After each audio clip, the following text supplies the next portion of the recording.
آثار صحابہ اور تابعین۔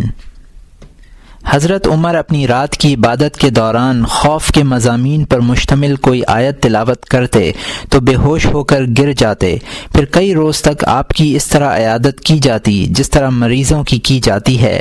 جب لوگ سو جاتے تو ابن مسعود رضی اللہ تعالی عنہ نماز کے لیے کھڑے ہو جاتے۔ صبح تک ان کی آواز مکھیوں کی بھن بھناہٹ کی طرح گونجتی رہتی۔ سفیان ثوری رحمۃ اللہ علیہ نے ایک روز پیٹ بھر کر کھانا کھا لیا، پھر یہ فرمایا کہ گدھے کو جس دن چارہ زیادہ ملتا ہے اس روز کام بھی زیادہ لیا جاتا ہے، چنانچہ وہ رات انہوں نے عبادت میں گزاری۔ طاؤس رحمۃ اللہ علیہ جب بستر پر لیٹتے تو اس طرح اچھلتے رہتے جس طرح دانہ کڑھائی میں اچھلتا ہے، پھر اٹھ کر کھڑے ہو جاتے اور صبح تک نماز میں مشغول رہتے، پھر یہ فرماتے کہ عابدین کی نیند جہنم کے خوف سے اڑ گئی۔ حسن بصری رحمۃ اللہ علیہ فرماتے ہیں کہ اللہ کی راہ میں مال خرچ کرنے اور رات کو جاگ کر عبادت کرنے سے زیادہ پرمشقت عمل کوئی نہیں ہے۔ لوگوں نے ان سے پوچھا کیا بات ہے، تہجد گزاروں کے چہرے بڑے منور اور روشن ہوتے ہیں؟ فرمایا اس لیے کہ وہ اللہ تعالیٰ کے ساتھ تنہائی میں ملتے ہیں، اللہ تعالیٰ انہیں اپنے نور میں سے کچھ عطا کر دیتا ہے۔ ایک بزرگ سفر سے واپس تشریف لائے، گھر والوں نے ان کے آرام کے لیے بستر بچھا دیا، وہ سو گئے۔ اس قدر نیند آئی کہ رات کی عبادت فوت ہو گئی۔ انہوں نے قسم کھائی کہ آئندہ کبھی بستر پر نہیں سوؤں گا۔ عبدالعزیز ابن ابی رواد رات گئے اپنے بستر پر آتے اور اس پر ہاتھ پھیر کر کہتے کہ یہ نرم و گداس ہے، لیکن خدا کی قسم جنت میں تجھ سے زیادہ نرم و گداس بستر ہوں گے۔ یہ کہہ کر واپس تشریف لے جاتے اور نماز شروع کر دیتے اور تمام رات نماز پڑھتے رہتے۔ فضیل ابن عیاض رحمۃ اللہ علیہ کہتے ہیں کہ جب رات آتی ہے تو اس کی طوالت کا خوف مجھے بے چین کر دیتا ہے، اسی حالت میں میں قرآن پاک کی تلاوت شروع کر دیتا ہوں۔ رات گزر جاتی ہے اور میں اپنی ضرورت کی تکمیل بھی نہیں کر پاتا۔ حسن بصری رحمۃ اللہ علیہ فرماتے ہیں کہ آدمی گناہ کرتا ہے، اس کا اثر یہ ہوتا ہے کہ وہ رات میں اٹھ نہیں پاتا۔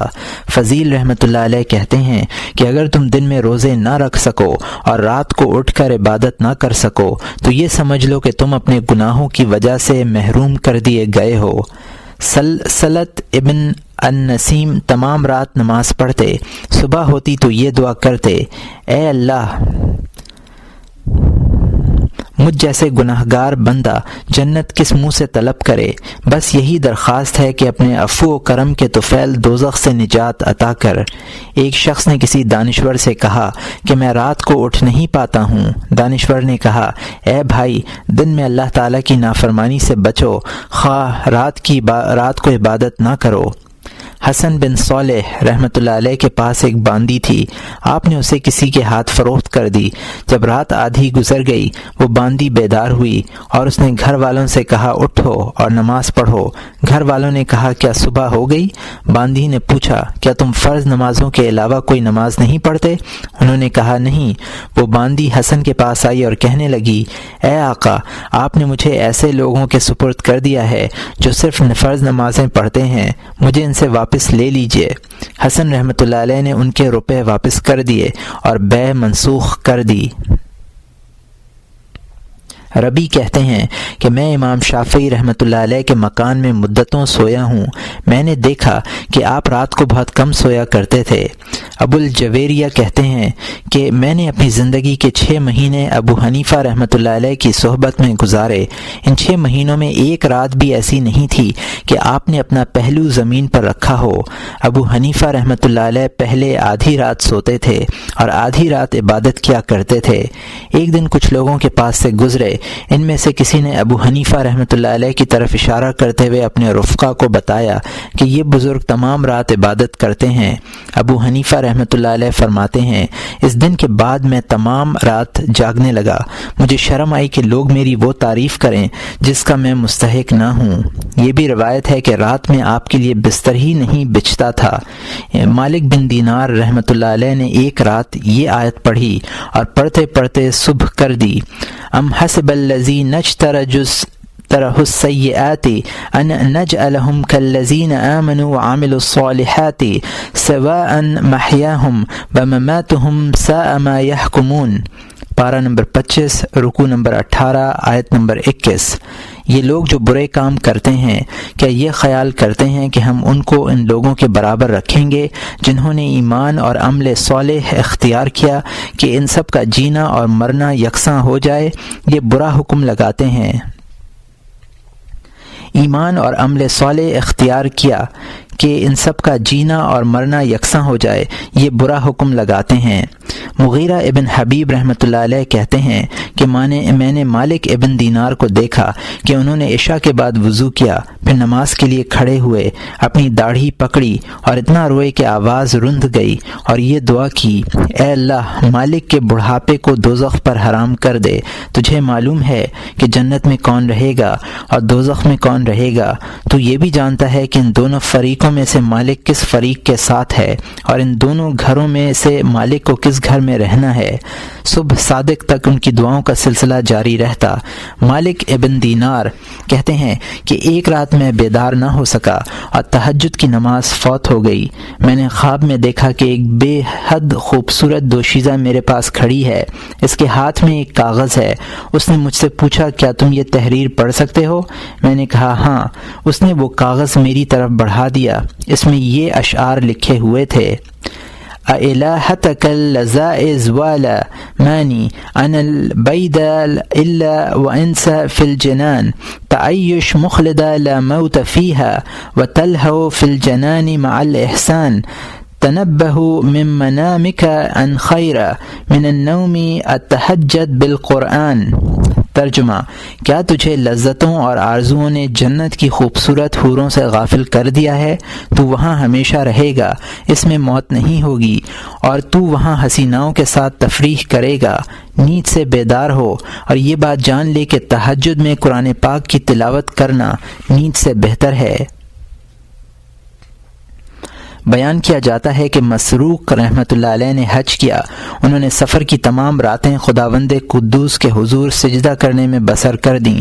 اظہر ابن مغیث تہجد گزار بزرگ تھے، انہوں نے خواب میں ایک عورت دیکھی جو دنیا کی عام عورتوں سے مختلف تھی۔ کہتے ہیں کہ میں نے اس سے پوچھا، اے عورت تو کون ہے؟ اس نے جواب دیا، میں حور ہوں۔ میں نے کہا مجھ سے نکاح کر لے۔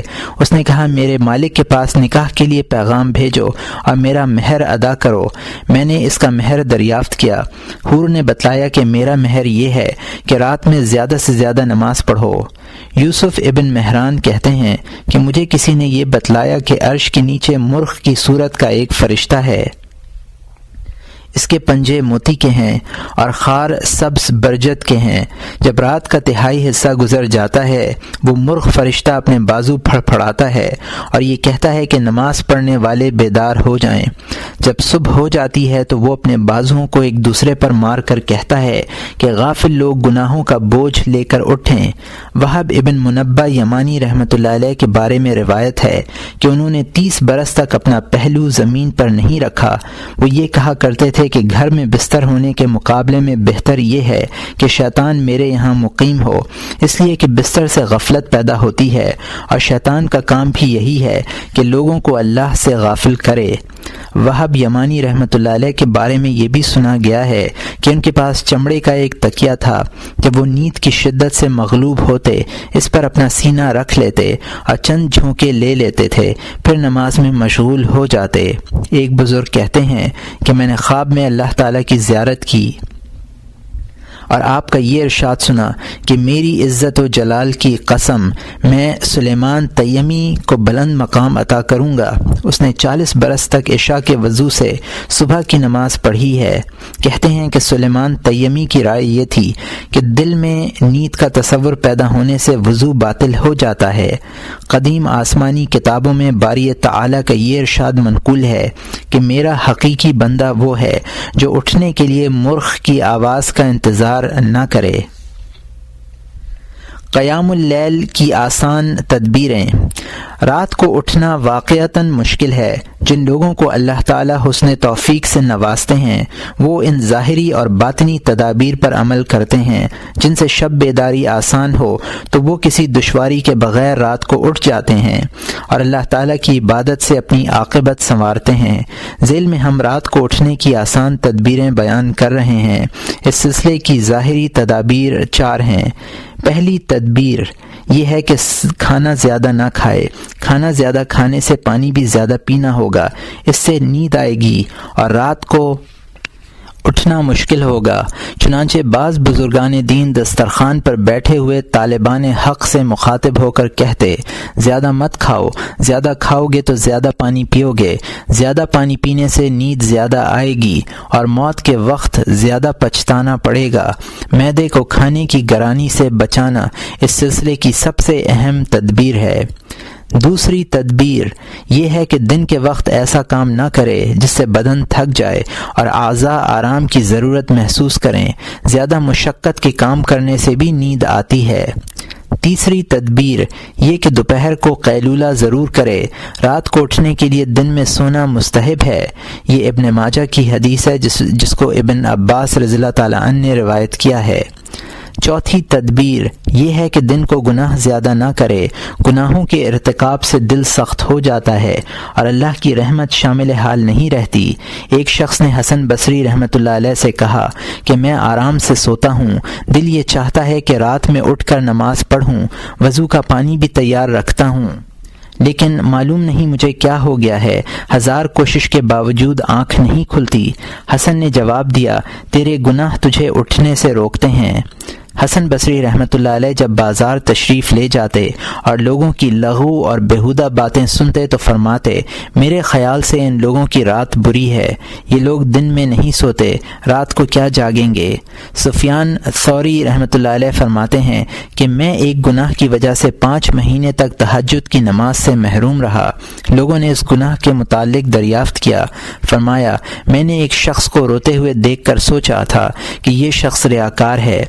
ایک بزرگ کہتے ہیں کہ میں قرظ ابن وبرہ کی خدمت میں حاضر ہوا، وہ رو رہے تھے۔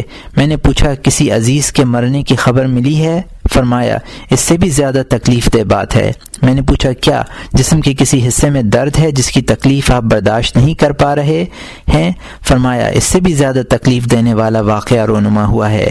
میں نے وہ واقعہ جاننے پر اصرار کیا۔ فرمایا، میرا دروازہ بند ہے، پردہ گرا ہوا ہے، میں آج رات کے معمولات ادا نہ کر سکا۔ شاید میں نے کوئی گناہ کیا ہے جس کی وجہ یہ ہے کہ خیر نیکی کا داعی ہے اور گناہ شر کی طرف بلاتا ہے۔ یہ دونوں اگر کم بھی ہوں تو زیادہ کی دعوت دیتے ہیں۔ چنانچہ ابو سلیمان دارانی رحمۃ اللہ علیہ کہتے ہیں کہ کسی شخص کی نماز باجماعت گناہ کے بغیر فوت نہیں ہوتی۔ یہ بھی فرمایا کہ رات کو احتلام ہونا ایک سزا ہے اور جنابت کے معنی یہ ہیں کہ آدمی اللہ تعالیٰ کی عبادت سے دور ہو گیا ہے۔ ایک عالم روزے دار کو نصیحت کرتے ہیں کہ اے مسکین، جب تم روزہ رکھو تو یہ ضرور دیکھ لو کہ کس شخص کے دسترخوان پر افطار کر رہے ہو اور کس چیز سے افطار کر رہے ہو۔ بعض مرتبہ آدمی ایسا لقمہ کھا لیتا ہے کہ دل کی کیفیت بدل جاتی ہے اور اصل حالت کی طرف واپسی نہیں ہوتی۔ اس تفصیل کا حاصل یہ ہے کہ گناہ دل میں قساوت پیدا کرتے ہیں، شب بیداری کی راہ میں مانع بن جاتے ہیں۔ اس سلسلے میں حرام غذا بھی بہت زیادہ رکاوٹ بنتی ہے۔ دل کی صفائی میں اور اس خیر کی طرف مائل کرنے میں عقل حلال کا زیادہ اثر ہوتا ہے۔ وہ لوگ جو دلوں کے نگران ہیں، تجربے اور شریعت کی شہادت کی بنیاد پر اس حقیقت سے اچھی طرح واقف ہیں۔ چنانچہ بعض بزرگان دین فرماتے ہیں کہ بہت سے لقمے تہجد کے لیے مانع ہوتے ہیں اور بہت سی نگاہیں سورت پڑھنے سے مانع ہوتی ہیں۔ بندہ ایک حرام لقمہ کھاتا ہے اور ایک گناہ کا ارتکاب کرتا ہے، اس جرم کی اسے یہ سزا ملتی ہے کہ وہ برسوں کی شب بیداری سے محروم رہ جاتا ہے۔ جس طرح نماز برائیوں اور فواحش کے ارتکاب سے روکتی ہے، اسی طرح برائی بھی نماز سے اور اعمال خیر سے روکتی ہے۔ ایک داروغۂ زندہ کہتے ہیں کہ میں 30 برس تک اپنے عہدے پر رہا۔ رات میں جب بھی کوئی شخص گرفتار کر کے قید خانے میں لایا جاتا، میں اس سے یہ معلوم کرتا کہ اس نے عشاء کی نماز ادا کی ہے یا نہیں۔ اگر اس کا جواب نفی میں ہوتا تو میں سمجھ جاتا کہ عشاء کی نماز نہ پڑھنے کے جرم میں اسے گرفتار کر کے یہاں لایا گیا ہے۔ مذکورہ بالا سطور میں قیام لیل کی ظاہری تدابیر کا ذکر تھا۔ ذیل میں ہم باطنی تدابیر بیان کرتے ہیں۔ پہلی تدبیر یہ ہے کہ مسلمانوں کے خلاف کینے سے، بدعات سے اور دنیاوی تفکرات سے دل کو خالی رکھے۔ جو شخص دنیا کے تفکرات میں گرفتار رہتا ہے اسے رات کو اٹھنا نصیب نہیں ہوتا۔ اگر اٹھتا بھی ہے تو نماز میں دل نہیں لگتا، بلکہ اپنی پریشانیوں میں الجھا رہتا ہے اور دنیا کے اندیشوں میں مبتلا رہتا ہے۔ اسی طرح کے لوگوں کے متعلق شاعر کہتا ہے: یخبرنی البواب انک نائم وانت اذا استیقظت ایضا فنائم۔ دربان مجھے یہ بتلاتا ہے کہ تم سو رہے ہو اور تم بیدار ہو کر بھی سوئے ہوئے لگتے ہو۔ دوسری تدبیر یہ ہے کہ دل پر ہر وقت خوف کا غلبہ رہے، زندگی کی امید کم ہو، کیونکہ زندگی کی بے ثباتی اور آخرت کی ہولناکیوں کا تصور آنکھوں کی نیند اڑانے کے لیے کافی ہے۔ طاؤس فرماتے ہیں کہ جہنم کی یاد سے عابدوں کی نیند غائب ہو جاتی ہے۔ روایت ہے کہ بصرہ کے ایک غلام صہیب تمام رات عبادت کیا کرتے تھے۔ ایک روز ان کی مالکہ نے کہا کہ صہیب تم رات کو جاگتے ہو، دن میں ہمارے کام کا نقصان ہوتا ہے۔ صہیب نے کہا میں کیا کروں، جہنم کے خوف سے مجھے رات بھر نیند نہیں آتی۔ ایک اور غلام سے جو رات بھر جاگتا رہتا تھا کسی شخص نے دریافت کیا تم رات بھر کیوں جاگتے ہو؟ اس نے جواب دیا کہ مجھے دوزخ کے خوف سے اور جنت کے شوق سے نیند نہیں آتی۔ ذوالنون مصری نے ان 3 شعروں میں یہی مضمون ارشاد فرمایا ہے: من القرآن بوعد وعید مقل العیون بلیلها ان تہجع فہموا ان الملک الجلیل کلام فرقا بہم ذلت الیہ تخضع۔ ترجمہ: قرآن نے اپنے وعدہ و وعید کے مضامین کے ذریعے آنکھوں کو سونے سے منع کر دیا ہے۔ انہوں نے خوف اور خشوع اور خضوع کے ساتھ شہنشاہ عظیم کا کلام سمجھا ہے۔ اس مضمون کے چند شعر یہ ہیں: یا طویل الرقاد الغلات کثرت النوم طورت الحسرات انف القبران نزلت الی لرقاد یطول بعد الممات ومہد ممہد لک فی بذنوب عملت او حسنات۔ ترجمہ: اے وہ شخص جو طویل نیند اور گہری غفلتوں کا شکار ہے، زیادہ سونے سے حسرت کے سوا کچھ ہاتھ نہ آئے گا۔ جب تو مرنے کے بعد قبر میں اترے گا تو وہاں طویل نیند کی فرصت ہوگی اور قبر میں تیرے لیے تیرے اعمال خیر اور اعمال بد کی مناسبت سے بستر ہوگا۔ ابن المبارک ارشاد فرماتے ہیں: اذا ما اللیل ازلم کا بدوہ فیسفر انہم بہم رکوع اطار الخوف نومہم فقاموا واہل الامن فی الدنیا حجو۔ ترجمہ: جب رات تاریک ہو جاتی ہے تو وہ اس کی مشقتیں برداشت کرتے ہیں اور صبح تک نماز میں مشغول رہتے ہیں۔ خوف و دہشت نے ان کی نیند اڑا دی ہے اور وہ اپنے رب کے حضور کھڑے ہو گئے ہیں اور دنیا کے مامون لوگ سو رہے ہیں۔ تیسری تدبیر یہ ہے کہ آیات، احادیث اور آثار کا مطالعہ جاری رکھے جو شب بیداری کی فضیلت میں وارد ہوئے ہیں۔ اس مطالعے کے ذریعے اور اگر پڑھنا نہ جانتا ہو تو سن کر اپنے شوق کی آگ بھڑکائے تاکہ زیادہ سے زیادہ عمل کرنے کی خواہش ہو اور جنت کے اعلیٰ درجات میں پہنچنے کی آرزو جوان رہے۔ ایک بزرگ میدان جہاد سے واپس گھر تشریف لائے۔ ان کی بیوی نے بستر بچھا دیا اور ان کی آمد کی منتظر رہی، لیکن وہ بزرگ مسجد میں صبح تک نماز پڑھتے رہے۔ جب گھر آئے تو بیوی نے بطور شکایت کہا کہ ہم مدتوں آپ کے منتظر تھے لیکن آپ نے یہ رات مسجد میں گزار دی۔ جواب دیا کہ جنت کی حوروں کے تصور میں اتنا محو تھا کہ رات بھر ان کے لیے اشتیاق میں جاگتا رہا اور گھر کا خیال ہی نہیں آیا۔ چوتھی تدبیر یہ ہے کہ دل میں اللہ تعالیٰ کی محبت پیدا کرے اور یقین رکھے کہ عبادت کے معنی یہ ہیں کہ بندہ رب کے ساتھ مناجات کر رہا ہے۔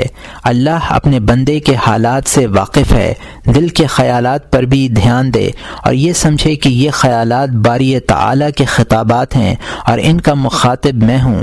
یہ تدبیر ان چاروں تدبیروں میں سب سے زیادہ اہم ہے، اس لیے کہ دل میں اللہ تعالیٰ کی محبت ہوگی تو یہ خواہش بھی ہوگی کہ تنہائی میں اپنے محبوب کے ساتھ مناجات کرے۔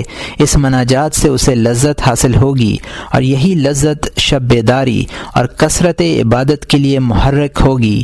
مناجات کی اس لذت کا انکار نہیں کیا جا سکتا۔ اس لذت کے ثبوت کے لیے ہمارے پاس عقلی اور نقلی دلائل موجود ہیں۔ دلیل عقلی یہ ہے کہ ایک شخص کسی کی خوبصورتی اور حسن و جمال کی وجہ سے اس پر عاشق ہے یا بادشاہ کے انعام و اکرام کی وجہ سے اس کی محبت میں گرفتار ہے۔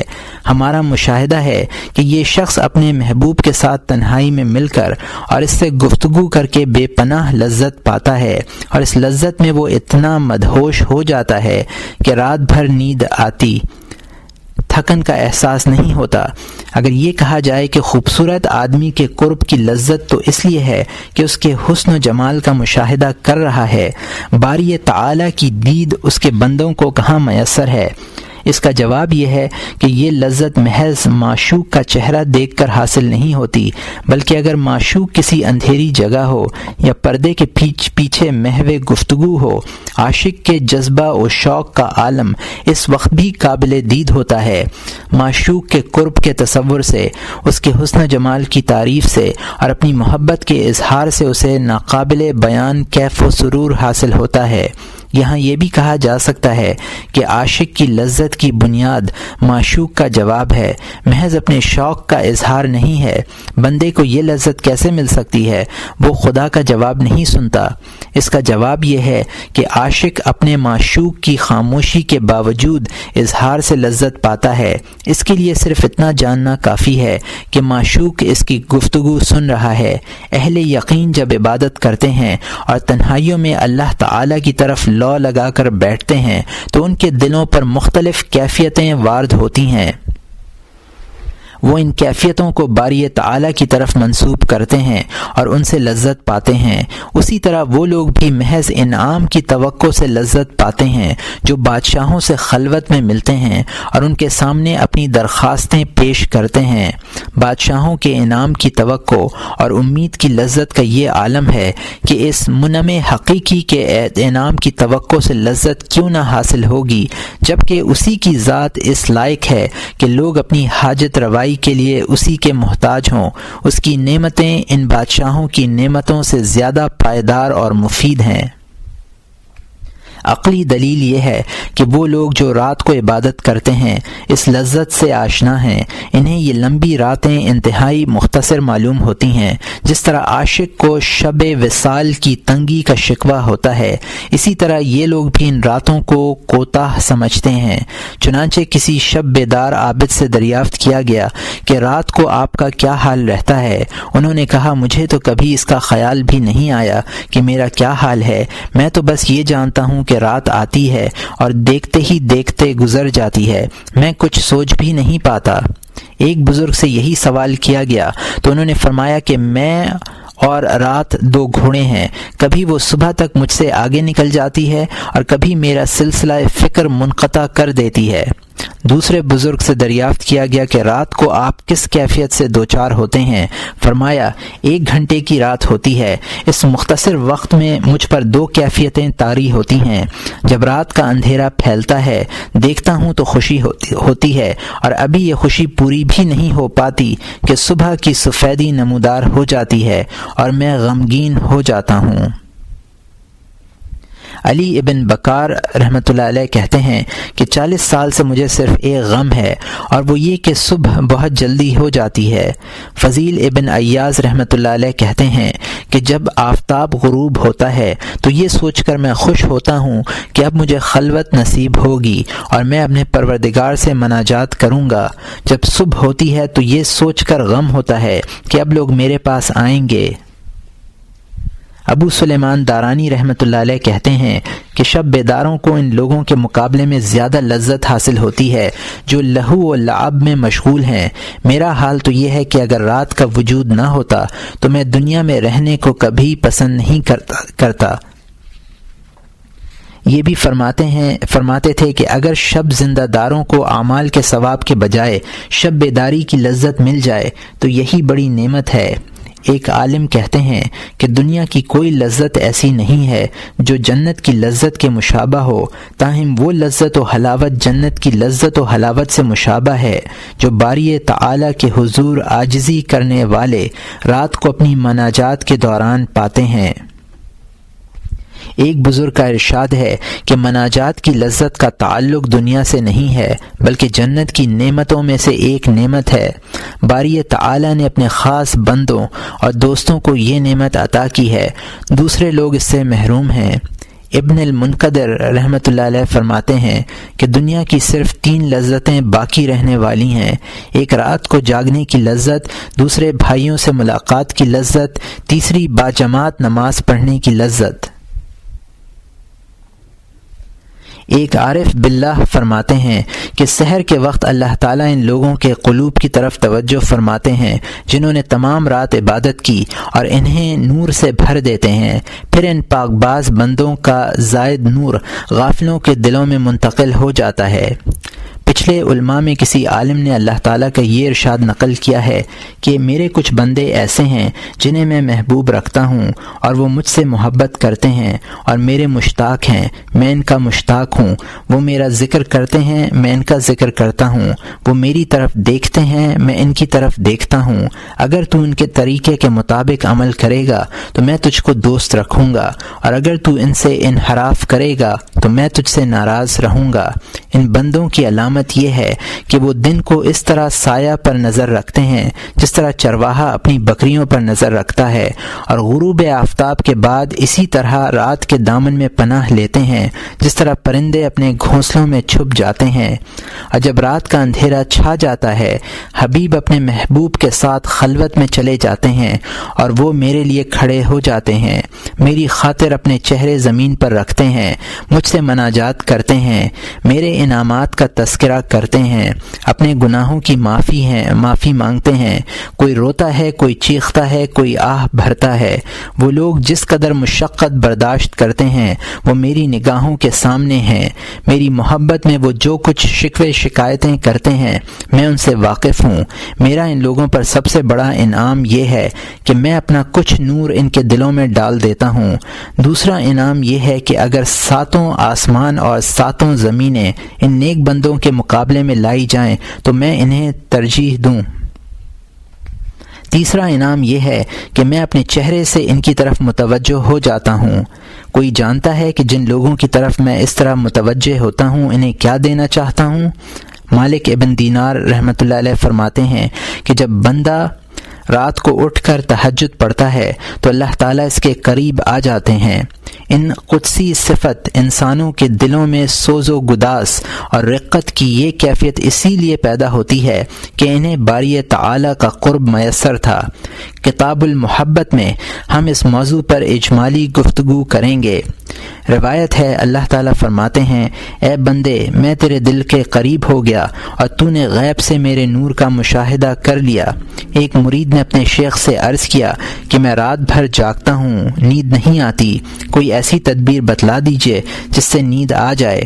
شیخ نے جواب دیا کہ دن اور رات کی ساعتوں میں اللہ تعالیٰ کے بعض جھونکے ایسے ہوتے ہیں جو صرف جاگنے والوں کے دلوں کو مس کرتے ہوئے گزرتے ہیں، سونے والوں کے دل ان جھونکوں سے محروم رہتے ہیں۔ اسی لیے اے بیٹے سونے کی تدبیر معلوم نہ کرو، زیادہ سے زیادہ جاگ کر ان جھونکوں سے فائدہ اٹھاؤ۔ مرید نے عرض کیا، آپ نے مجھے وہ راز بتلا دیا ہے کہ اب میں دن میں بھی نہیں سو سکوں گا۔ جاننا چاہیے کہ رات میں ان جھونکوں کی توقع زیادہ ہے کیونکہ یہ صفائے قلب کا وقت ہے۔ اس وقت آدمی اپنی تمام مشغولیتوں سے فارغ ہو کر اللہ تعالیٰ کی طرف متوجہ رہتا ہے۔ جابر ابن عبداللہ رضی اللہ تعالیٰ عنہ سرکار دو عالم صلی اللہ علیہ وسلم کا ارشاد نقل کرتے ہیں، ان من اللیل ساعۃ لا یوافقها عبد مسلما یسأل اللہ خیر من امر الدنیا والآخرہ الا اعطاہ ایاہ وذلک کل لیلہ۔ اور یہ مسلم کی حدیث ہے۔ رات میں ایک ساعت ایسی ہوتی ہے کہ جو مسلمان بندہ اسے پاتا ہے وہ اس میں دنیا و آخرت سے متعلق کوئی خیر اللہ سے مانگتا ہے تو اسے اللہ تعالیٰ عطا فرماتے ہیں، اور یہ ساعت ہر رات میں ہوتی ہے۔ شب بیداری کا مقصود یہی ساعت ہے۔ یہ ساعت مبہم ہے، کوئی نہیں جانتا کہ رات کے کس حصے میں ہے۔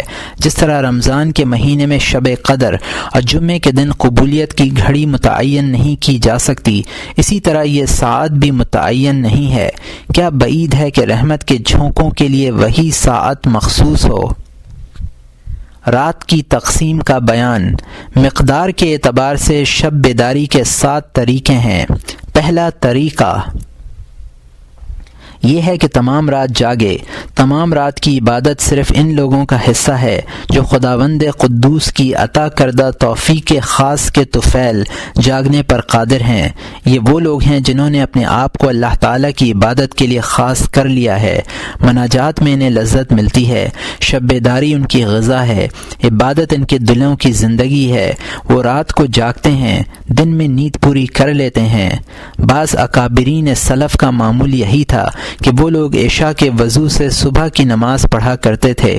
ابو طالب مکی رحمۃ اللہ علیہ کہتے ہیں کہ مشہور و متواتر روایات سے یہ بات ثابت ہے کہ 40 تابعین کا معمول یہی تھا۔ ان میں سے بعض بزرگوں نے 40 سال تک اس معمول کی پابندی کی ہے۔ کچھ بزرگوں کے اسمائے گرامی یہ ہیں: مدینہ منورہ کے سعید ابن المسیب اور صفوان بن سلیم، مکہ مکرمہ کے فضیل ابن ایاز اور وحیب ابن الورد، یمن کے طاؤس اور وہب ابن منبہ، کوفہ کے ربیع ابن خصیم اور حکم، شام کے ابو سلیمان دارانی اور علی ابن بکار، قبیلہ عباد کے ابو عبداللہ الخواس اور ابو عاصم، فارس کے ابو محمد اور ابو جابر سلمان، بصرہ کے مالک ابن دینار، سلمان التیمی، یزید الرقاشی، حبیب ابن ابی ثابت اور یحییٰ البقا، کہمس ابن منحال، اور مدینہ منورہ کے ابو حازم اور محمد ابن المنکدر کا شمار بھی ان شب زندہ دار عابدین میں ہوتا ہے۔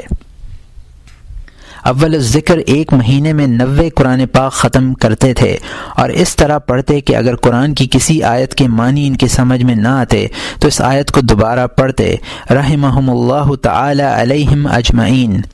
دوسرا طریقہ یہ ہے کہ آدھی رات جاگے۔ ماضی میں بے شمار لوگ گزرے ہیں جنہوں نے نصف شب جاگنے کا معمول بنایا اور اس کی پابندی کی۔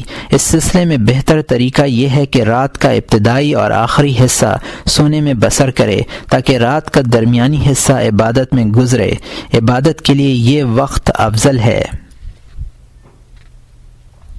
تیسرا طریقہ یہ ہے کہ شب بیدار رہے۔ اس صورت میں نصف شب، ابتدائی اور اخیر رات کا چھٹا حصہ سونے میں گزارے۔ رات کی ابتدا اور انتہا میں سونا اس لیے افضل ہے کہ اس سے صبح کو نیند نہیں آتی۔ اکابرین سلف صبح کے وقت اونگنے کو ناپسند کرتے تھے۔ آخر رات میں سونے سے چہرے پر زردی نہیں آتی، تندرستی باقی رہتی ہے اور لوگوں کو انگشت نمائی کا کم سے کم موقع ملتا ہے۔ چنانچہ اگر کوئی شخص رات کا بیشتر حصہ عبادت میں گزارے، اسے آخر شب میں سو جانا چاہیے تاکہ چہرے پر سونے کے اثرات نمایاں نہ ہوں۔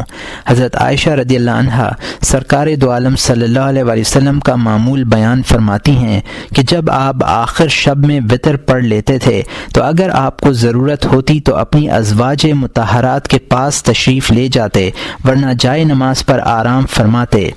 فجر کے وقت بلال آتے اور آپ کو نماز کی اطلاع دیتے۔ اور یہاں مترجم نے حاشیے میں لکھا ہے کہ مسلم میں روایت کے الفاظ یہ ہیں، کان ینام اول اللیل ویحیا آخر ثم ان کان له حاجت الى اہلہ قضى حاجت ثم ینام۔ نسائی کی روایت یہ ہے، فاذا كان من السحر او ترثم انی فراش فاذا كان له حاجت علم باہلی۔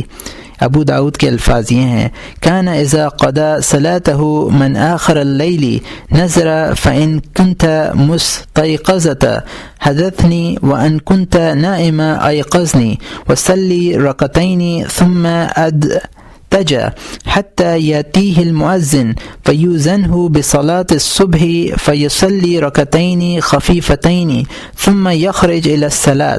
اور یہاں مترجم کا حاشیہ ختم ہوتا ہے۔ حضرت عائشہ رضی اللہ تعالی عنہ کی ایک روایت یہ بھی ہے کہ سحر کے وقت میں جب بھی دیکھا آپ کو سوتے ہوئے پایا۔ اور یہاں مترجم نے حاشیے میں لکھا ہے کہ بخاری و مسلم روایت کے الفاظ یہ ہیں، ما الفی رسول اللہ صلی اللہ علیہ وسلم السحر الا علی فی بیتی او اندی الا نائم۔ بخاری میں لفظ العلی نہیں ہے۔ اور یہاں مترجم کا حاشیہ ختم ہوتا ہے۔ اسی بنا پر بعض علماء کی رائے یہ ہے کہ تہجد کے بعد صبح سے پہلے سونا سنت ہے۔ صحابہ میں حضرت ابو ہریرہ رضی اللہ تعالیٰ عنہ کی رائے بھی یہی تھی۔ اس وقت سونے کے دو فائدے ہیں۔ ایک فائدہ تو یہ ہے کہ اس وقت اہل دل کو مکاشفات اور مشاہدات ہوتے ہیں۔ دوسرا فائدہ یہ ہے کہ اس وقت کے آرام سے دن کے پہلے وظیفے کی ادائیگی میں آسانی ہوتی ہے۔ حضرت داؤد علیہ السلام آخری نصف کے تہائی حصے بقدر آرام کرتے اور آخری چھٹے حصے کے بقدر آرام فرماتے۔ چوتھا وظیفہ یہ ہے کہ رات کے چھٹے یا پانچویں حصے میں قیام کرے۔ افضل یہ ہے کہ قیام نصف آخر میں ہو۔ بعض لوگوں نے کہا کہ نصف آخر کا چھٹا حصہ قیام کے لیے ہونا چاہیے۔ پانچواں وظیفہ یہ ہے کہ جاگنے کی کوئی متعین مقدار نہ ہو اور نہ اس کے لیے کوئی وقت مخصوص کیا جائے، کیونکہ رات کے صحیح اوقات نبی کو وحی کے ذریعے معلوم ہو سکتے ہیں یا ان لوگوں کو جو فن حیت سے واقف ہیں اور چاند کی منزلوں کا علم رکھتے ہیں۔ اگر چاند کی رفتار سے وقت کا اندازہ کرنے کے لیے کسی شخص کو متعین کر دیا جائے تو یہ سوال پیدا ہوتا ہے کہ ان راتوں میں صحیح وقت کس طرح معلوم ہو سکے گا جن میں ابر رہتا ہے۔ اسی لیے بہتر یہی ہے کہ وقت کی کوئی تخصیص یا تحدید نہ ہو، بلکہ مناسب یہ ہے کہ رات کے ابتدا میں اتنا جاگے کہ نیند آ جائے، پھر بیدار ہو اور عبادت کرے، نیند کا غلبہ ہو تو سو جائے۔ اسی طرح ایک رات میں 2 مرتبہ سونا ہوگا اور 2 مرتبہ قیام ہوگا، یہی محنت اصل ہے۔ حضرت صلی اللہ علیہ وسلم کی عادت مبارکہ بھی یہی تھی۔ اور یہاں مترجم نے حاشیے میں لکھا ہے کہ ابو داؤد، ترمذی اور ابن ماجہ میں ام سلمہ رضی اللہ عنہا سے یہ روایت ہے۔ روایت کے الفاظ یہ ہیں کہ کان یصلی و ینام قدر ما صلی ثم یصلی قدر ما نام ثم نام قدر ما صلی حتی یصبح۔ اور یہاں مترجم کا حاشیہ ختم ہوتا ہے۔ حضرت عبداللہ ابن عمر رضی اللہ تعالیٰ عنہ اور دوسرے بہت سے اول العزم صحابہ اور تابعین بھی حضرت صلی اللہ علیہ وسلم کے اس اسوہ مبارکہ پر عمل پیرا تھے۔ حضرت صلی اللہ علیہ وسلم کی شب بیداری مقدار کے اعتبار سے کسی ایک نہج پر نہیں تھی، بلکہ بعض اوقات آپ آدھی رات بیدار رہتے، کبھی تہائی، کبھی 2/3 اور کبھی چھٹے حصے کے بقدر وقت میں نماز پڑھتے۔ اور یہاں مترجم نے حاشیے میں لکھا ہے بخاری و مسلم، ابن عباس رضی اللہ عنہ۔ اور یہاں مترجم کا حاشیہ ختم ہوتا ہے۔ قرآن پاک سے بھی اس کا ثبوت ملتا ہے، ان ربک یعلم انک تقوم ادنی من ثلثی اللیل نصفہ و ثلثہ، پارہ نمبر 19 رکوع نمبر 14 آیت نمبر 20۔ آپ کے رب کو معلوم ہے کہ آپ کبھی 2/3 رات کے قریب اور کبھی آدھی رات اور کبھی تہائی رات نماز میں کھڑے رہتے ہیں۔ حضرت عائشہ رضی اللہ عنہا فرماتی ہیں کہ سرکار دو عالم صلی اللہ علیہ وآلہ وسلم مرغ کی آواز سن کر بیدار ہوتے تھے۔ اور یہاں مترجم نے حاشیے میں لکھا ہے بخاری و مسلم بروایت عائشہ رضی اللہ عنہا۔ اور یہاں مترجم کا حاشیہ ختم ہوتا ہے۔ ایک صحابی ارشاد فرماتے ہیں کہ میں نے دوران سفر حضرت صلی اللہ علیہ وسلم کی شب بیداری کا اچھی طرح مشاہدہ کیا ہے، چنانچہ میں نے دیکھا کہ آپ عشاء کی نماز کے بعد تھوڑی دیر کے لیے سو گئے، اس کے بعد بیدار ہوئے، آسمان کی طرف دیکھا اور قرآن پاک کی یہ آیات تلاوت فرمائیں، ربنا ما خلقت هذا باطلا الا انک لا تخلف المیعاد، پارہ نمبر 4 رکوع نمبر 11 آیت نمبر 191 سے 194۔ پھر اپنے بستر سے مسواک اٹھائی، وضو کیا اور نماز پڑھی۔ میرے خیال میں آپ کی نماز اتنے عرصے تک جاری رہی جتنے عرصے تک آپ نے آرام فرمایا تھا، پھر آپ لیٹ گئے اور اتنی دیر تک لیٹے رہے جتنی دیر تک آپ نے نماز پڑھی تھی، اس کے بعد بیدار ہوئے، وہی آیات تلاوت فرمائیں اور وضو کر کے دوبارہ نماز پڑھی۔ اس نماز میں بھی اسی قدر وقت صرف ہوا جتنا وقت پچھلی نماز میں لگا تھا۔ اور یہاں مترجم نے حاشیہ میں لکھا ہے کہ نسائی حمید ابن عبد الرحمن ابن عوف، اور یہاں مترجم کا حاشیہ ختم ہوتا ہے۔ چھٹا طریقہ جاگنے کی کم سے کم مقدار یہ ہے کہ 4 رکعت یا 2 رکعت کے بقدر جاگے۔ اگر وضو کرنا دشوار ہو تو کچھ دیر کے لیے قبلہ رو ہو کر بیٹھ جائے اور ذکر و دعا میں مشغول رہے۔ یہ شخص بھی خدا کے فضل و کرم سے تہجد گزاروں میں شمار ہوگا۔ ایک حدیث میں ہے کہ رات کو نماز پڑھو، اگرچہ اتنی دیر پڑھو جتنی دیر میں بکری کا دودھ دوہا جاتا ہے۔ یہ ابو یعلا کی حدیث ہے جس کو ابن عباس رضی اللہ تعالی عنہ نے روایت کیا ہے۔ 7واں طریقہ یہ ہے کہ اگر درمیان رات میں اٹھنا مشکل ہو تو مغرب اور عشاء کے درمیان اور عشاء کے بعد نماز پڑھے، اس کے بعد صبح صادق سے پہلے اٹھ جائے۔ ایسا نہ ہو کہ سونے کی حالت میں صبح صادق ہو جائے اور وہ وقت کی برکات سے محروم رہے۔ رات کی تقسیم کے یہ چند طریقے ہیں۔ طالبان حق کو چاہیے کہ وہ ان طریقوں میں سے وہ طریقہ منتخب کر لیں جو ان کے لیے سہل ہو۔ افضل دن اور راتیں۔ جاننا چاہیے کہ سال میں 15 راتیں ایسی ہیں جن کی بڑی فضیلت وارد ہوئی ہے اور جن میں جاگنے کو مستحب قرار دیا گیا ہے۔ راہ آخرت کے طالبین کو ان راتوں سے غافل نہ رہنا چاہیے۔ یہ راتیں خیر کی تجارت گاہیں ہیں۔ طالب آخرت تاجر ہے، اگر وہ ان راتوں سے غافل رہا تو اسے کوئی فائدہ نہیں ہوگا بلکہ نقصان اٹھائے گا۔ ان 15 راتوں میں سے 6 راتیں رمضان المبارک کے مہینے میں آخری عشرے کی 5 طاق راتیں، لیلۃ القدر انہی میں سے کوئی رات ہے۔ چھٹی رات رمضان کی 17ویں شب ہے، اس کی صبح کو یوم الفرقان کہا جاتا ہے۔ اسی تاریخ میں غزوہ بدر ہوا۔ ابن زبیر رضی اللہ تعالیٰ عنہ ارشاد فرماتے ہیں کہ رمضان المبارک کی 17ویں شب لیلۃ القدر ہے۔ باقی 9 راتیں یہ ہیں: محرم کی پہلی رات، عاشورہ کی رات، رجب کی پہلی رات، 15ویں رات اور 27ویں راتیں۔ موخر الذکر شب معراج ہے۔ اس رات میں نماز پڑھنا روایات سے ثابت ہے، چنانچہ سرکار دو عالم صلی اللہ علیہ وآلہ وسلم ارشاد فرماتے ہیں للعامل فی هذه الليلة حسنات 100 سنہ، اس رات میں عبادت کرنے والوں کو 100 برس کی نیکیوں کے برابر ثواب حاصل ہوگا۔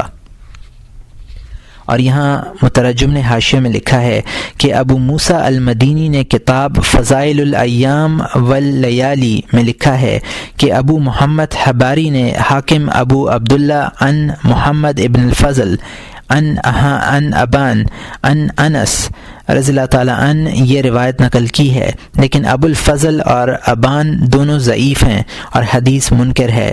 اور یہاں مترجم کا حاشیہ ختم ہوتا ہے۔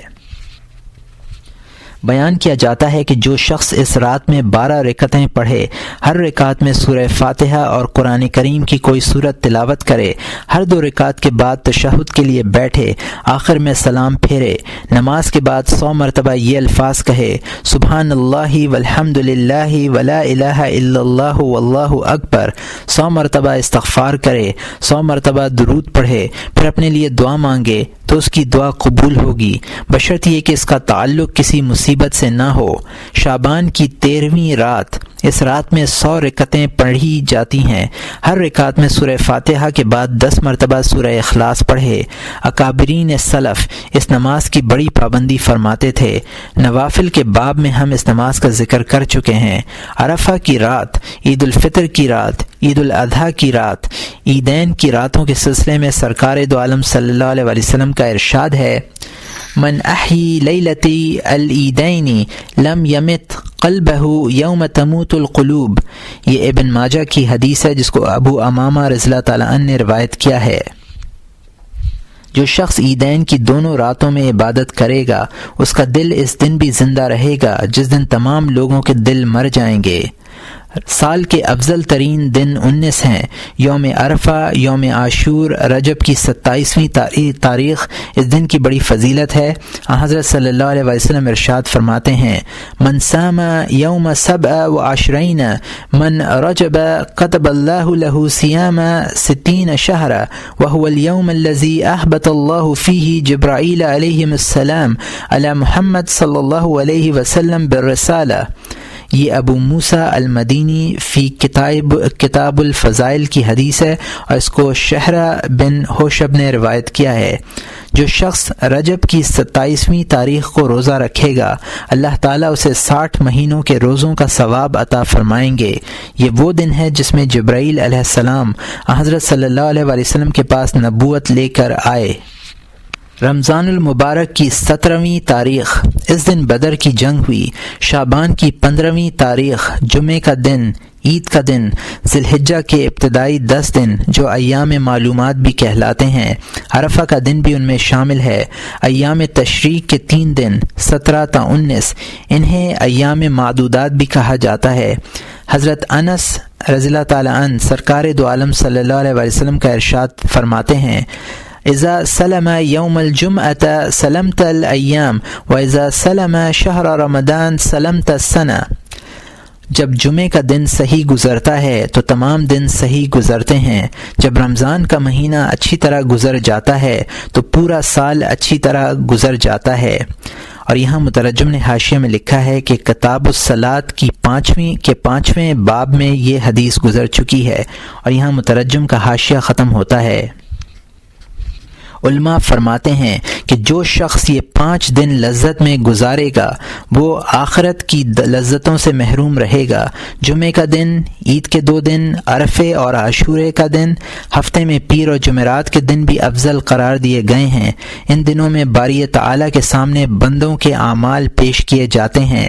روزہ رکھنے کے لیے جو مہینے اور دن افضل ہیں کتاب الصوم میں ان کا ذکر ہو چکا ہے، یہاں اعادے کی ضرورت نہیں ہے۔ وصلی اللہ علی کل عبد مصطفیٰ من کل العالمین۔ یہاں کتاب الاذکار والدعوات ختم ہوتی ہے، اور یہاں احیاء علوم دین کی پہلی جلد جو کہ عبادات، ان کے احکام اور ان کی باطنی حکمتوں کے بارے میں ہے اس کا بھی اختتام ہوتا ہے۔ الحمدللہ رب العالمین والصلاۃ والسلام علی خاتم النبیین۔